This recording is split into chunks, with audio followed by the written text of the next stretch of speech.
એક વખત આપને લઈ જઈએ છીએ મોરબીના ખોખરાધામ। महामंडलेश्वर एससी ट्रस्टा नंदा ट्रस्ट के सदस्यगण, अन्य विद्वान और श्रद्धालुगण,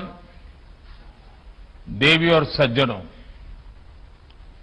हनुमान जयंती के पावन अवसर पर आप सभी को, समस्त देशवासियों को बहुत बहुत शुभकामनाएं। इस पावन अवसर पर आज मोरबी में हनुमान जी की इस भव्य मूर्ति का लोकार्पण हुआ है। ये देश और दुनिया भर के हनुमान भक्तों के लिए, राम भक्तों के लिए बहुत सुखदायी है। आप सभी को बहुत बहुत बधाई। साथियों, रामचरितमानस में कहा गया है, बिनु हरि कृपा, बिनु हरि कृपा मिल ही नहीं संता।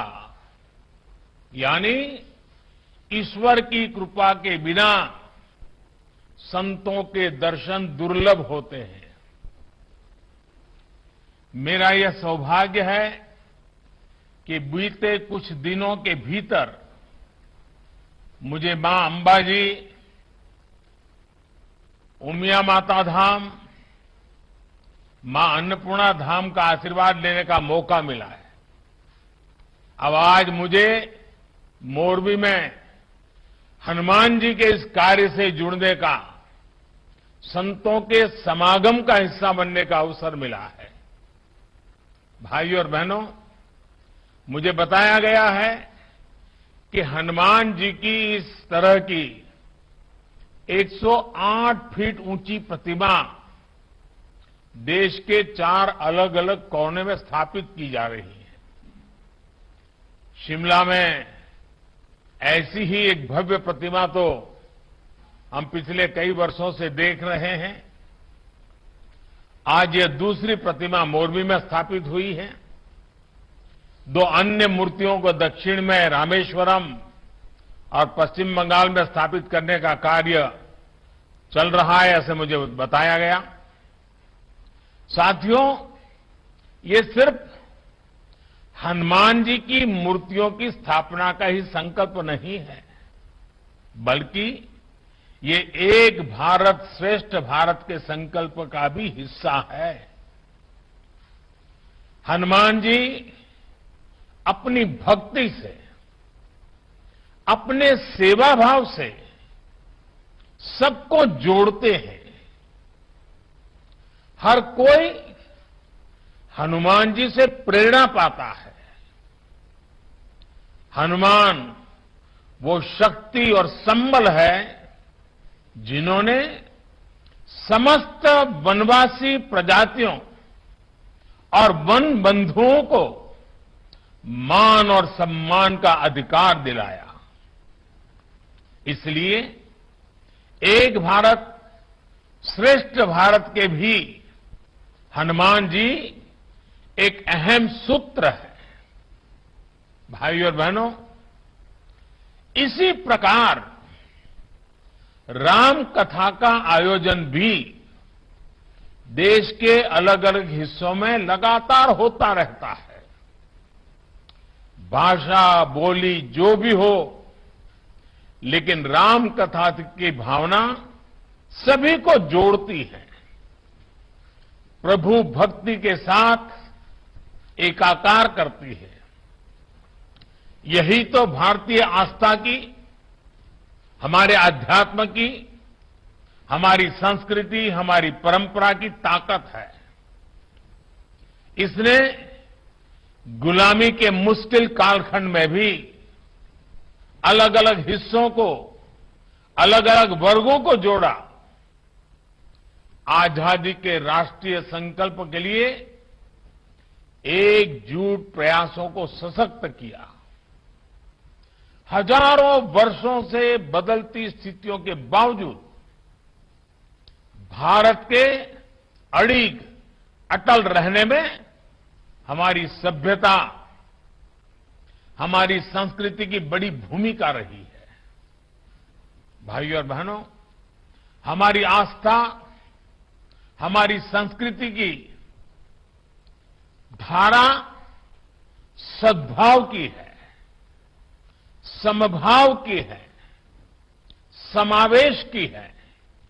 इसलिए जब बुराई पर अच्छाई को स्थापित करने की बात आई तो प्रभु राम ने सक्षम होते हुए भी खुद से सब कुछ करने का सामर्थ्य होने के बावजूद भी उन्होंने सबका साथ लेने का, सबको जोड़ने का, समाज के हर तबके के लोगों को जोड़ने का, छोटे बड़े जीव मात्र को उनकी मदद लेने का और सबको जोड़ करके उन्होंने इस काम को संपन्न किया।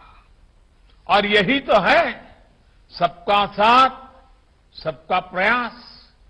ये सबका साथ सबका प्रयास का उत्तम प्रमाण प्रभु राम की ये जीवन लीला भी है, जिसके हनुमान जी बहुत अहम सूत्र रहे हैं। सबका प्रयास की इसी भावना से आजादी के अमृत काल को हमें उज्जवल करना है, राष्ट्रीय संकल्पों की सिद्धि के लिए जुटना है। અને આજે જ્યારે મોરબીમાં કેશવાનંદ બાપુની આ તપોભૂમિ પર આપ સૌના દર્શન કરવાનો મોકો મળ્યો છે, ત્યારે તો આપણે તો સૌરાષ્ટ્રમાં દિવસમાં કદાચ 25 વાર સાંભળતા હોઈશું કે આપણી આ સૌરાષ્ટ્રની ધરતી સંતની ધરતી, સુરાની ધરતી, દાતાની ધરતી, સંત સુરા અને દાતાની આ ભૂમિ એ આપણા કાઠિયાવાડની, આપણા ગુજરાતની અને એક પ્રકારે આપણા ભારતની આગવી ઓળખ પણ છે। મારે માટે ખોખરા હનુમાન ધામ એક પ્રકારે નિજી ઘરેબાવાળી જગ્યા છે।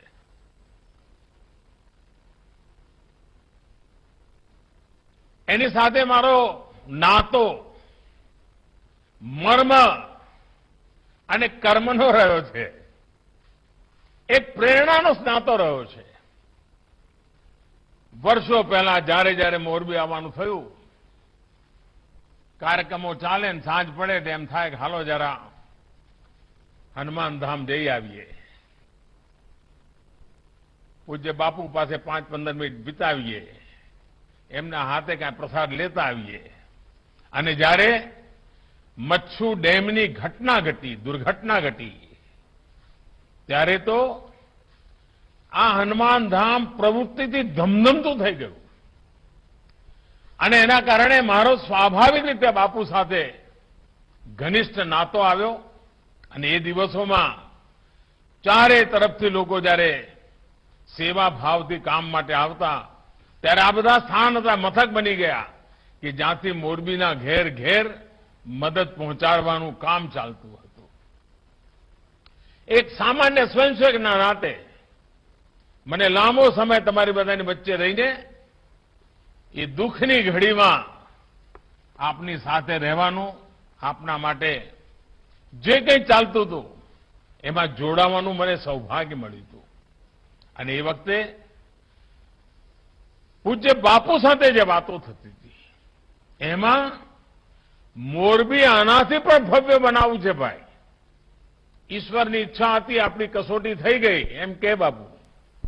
અને હવે આપણે અટકવાનું નથી, બધાએ લાગી પડવાનું છે। બાપુના શબ્દો બહુ ઓછું બોલતા પણ સરળ ભાષામાં વાત મૂકતા। આધ્યાત્મની દ્રષ્ટિથી પણ માર્મિક વાત કરવાની પૂજ્ય બાપુની વિશેષતા રહી હતી। બ્રેક બાદ પુનઃ જોડાઈશું મોરબીના ખોખરા ધામ। એ પણ હવે ગાજતો થયો છે. મને ગઈકાલે અમારા નોર્થ ઇસ્ટના ભાઈઓને મળવાનું થયું, ઉત્તર પૂર્વી રાજ્યોના ભાઈઓ, સિક્કિમ, ત્રિપુરા, મણિપુર, આ બધા રાજ્યોના ભાઈઓને મળવાનું થયું. એ હમણાં ગુજરાત આવ્યા હતા બધા, અને દીકરી પરણાવવા માટેનો જેમ સાજો સામાન લઈને ભાગીદાર બને એમ શ્રી કૃષ્ણ અને રૂકમણીના લગ્નમાં રૂકમણીના પક્ષે બધા આવ્યા હતા. હવે આ ઘટના પોતાના એક તાકાત ઊભી કરે છે.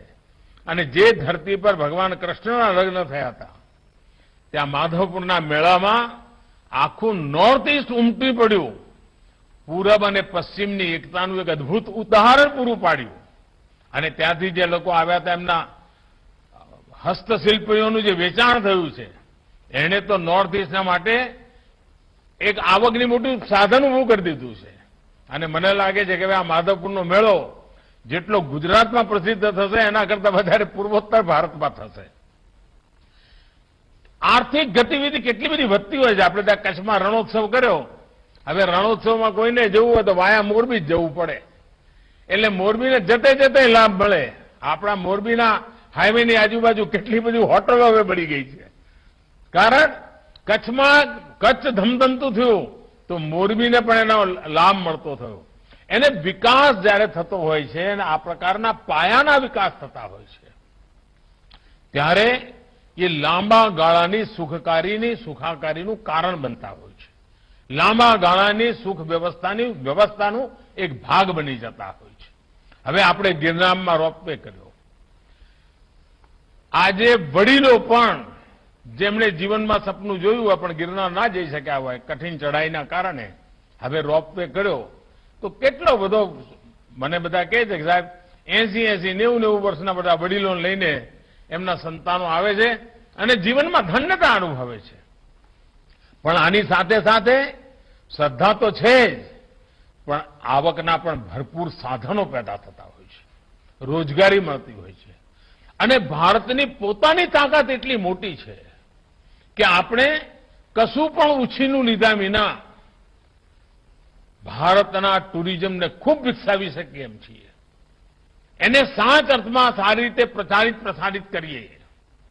અને એના માટેની પહેલી શરત છે, જેટલા પણ આવા તીર્થક્ષેત્રો છે ને ત્યાં એવી સફાઈ હોવી જોઈએ કે લોકોને ત્યાંથી સફાઈ રાખવાનું શિક્ષણ મળવું જોઈએ.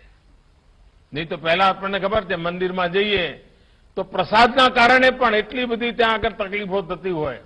હવે તો મેં જોયું છે કે આપણા મંદિરોમાં પ્રસાદ પણ સરસ મજાના પેકિંગમાં આપે. જ્યારે મેં કહ્યું કે ભાઈ પ્લાસ્ટિક નહીં વાપરવાનું તો મંદિરોમાં હવે પ્રસાદ પ્લાસ્ટિકમાં નથી આપતા, મોટા ભાગના મંદિરો ગુજરાતમાં. એનો અર્થ એ થયો કે આપણા મંદિરો પણ, આપણા સંતો મહંતો એ પણ જેમ સમાજ બદલાય છે, સંજોગ બદલાય છે, એ સંજોગને અનુરૂપ કેવી રીતે સેવા કરવી એના માટે લગાતાર કામ કરતા હોય છે અને પરિવર્તન લાવતા હોય છે. આપણા બધાનું કામ છે કે આપણે એમાંથી કંઈક શીખીએ, આપણા જીવનમાં ઉતારીએ અને આપણા જીવનની અંદર એનો સૌથી વધારે લાભ લઈએ. આ આઝાદીના અમૃત મહોત્સવનો સમય છે. અનેક મહાપુરુષોએ દેશની આઝાદી માટે બલિદાન આપ્યા, પરંતુ એના પહેલા એક બાબત ધ્યાને રાખવા જેવી છે કે 1857 પહેલા આઝાદીની જે આખી પીઠિકા ઊભી કરી, જે આધ્યાત્મિક ચેતનાનું વાતાવરણ ઊભું કર્યું, આ દેશના સંતોએ, મહંતોએ, ઋષિઓએ, મુનિઓએ, ભક્તોએ, આચાર્યોએ, અને જે ભક્તિ યુગ પ્રારંભ થયો એ ભક્તિ યુગે ભારતની ચેતનાને ફરી એકવાર પ્રજ્વલિત કરી અને એમાંથી પછી આઝાદીના આંદોલનને એક નવી તાકાત મળી. આપણે ત્યાં સંત શક્તિ, સાંસ્કૃતિક વિરાસત એનું પોતાનું એક સામર્થ્ય રહ્યું છે, જેને હંમેશા સર્વજન હિતાય, સર્વજન સુખાય, સર્વજન કલ્યાણ માટે થઈને સમાજ જીવનમાં કંઈ ને કંઈ કામ કર્યું છે. અને એટલા માટે આપણા માટે તો હનુમાનજીને યાદ રાખવાનો મતલબ જ એ છે કે સેવા ભાવ, સમર્પણ ભાવ. હનુમાનજીએ આ જ શીખવાડ્યું છે. હનુમાનજીની ભક્તિ સેવા પૂર્તિના રૂપે હતી, હનુમાનજીની ભક્તિ સમર્પણના રૂપે હતી.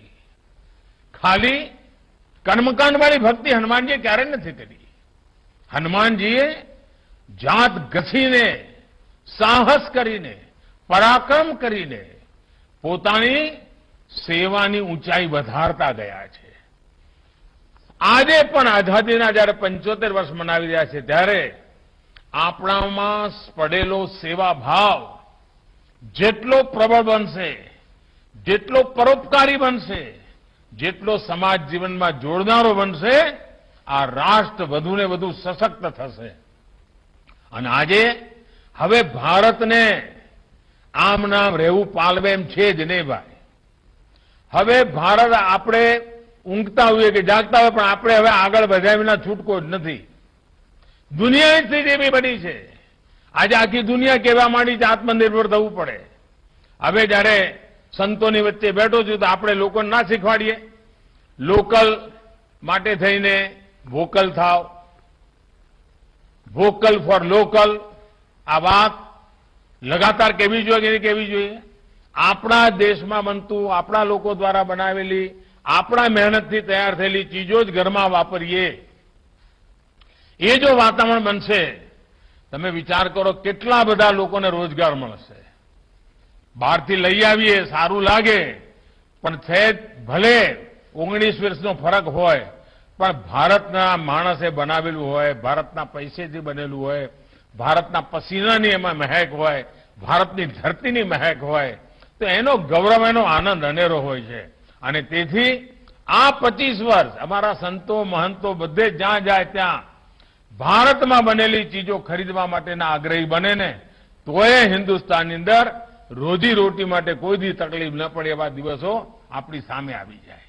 અને આપણને તો જ્યારે આપણે હનુમાનજીના વખાણ કરતા હોઈએ કે હનુમાનજી આ કર્યું, હનુમાનજીએ તે કર્યું, હનુમાનજી આમ કર્યું, પણ હનુમાનજી શું કે? અને એ જ આપણા જીવનની અંદર પ્રેરણા છે. હનુમાનજી કાયમ કહેતા, સૌ સબ તબ પ્રતાપ રઘુરાઈ, સો સબ તબ પ્રતાપ રઘુરાઈ, नाथ न कछु मोरी प्रभुताई, नाथ न कछु मोरी प्रभुताई. यानी अपने हर काम, अपनी हर सफलता का श्रेय हमेशा उन्होंने प्रभु राम को दी.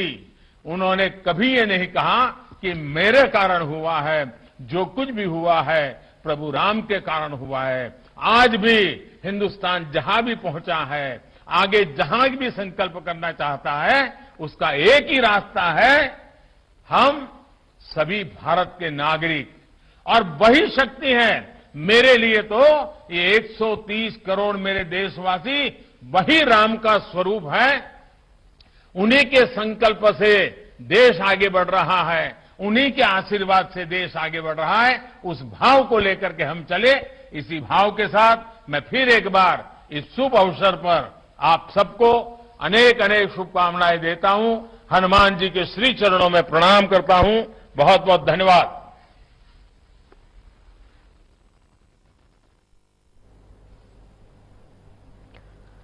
તો પીએમ મોદી કાર્યક્રમમાં વર્ચ્યુઅલી જોડાયા હતા. મોરબીના ખોખરાધામમાં હનુમાનજીની મૂર્તિનું અનાવરણ કરવામાં આવ્યું.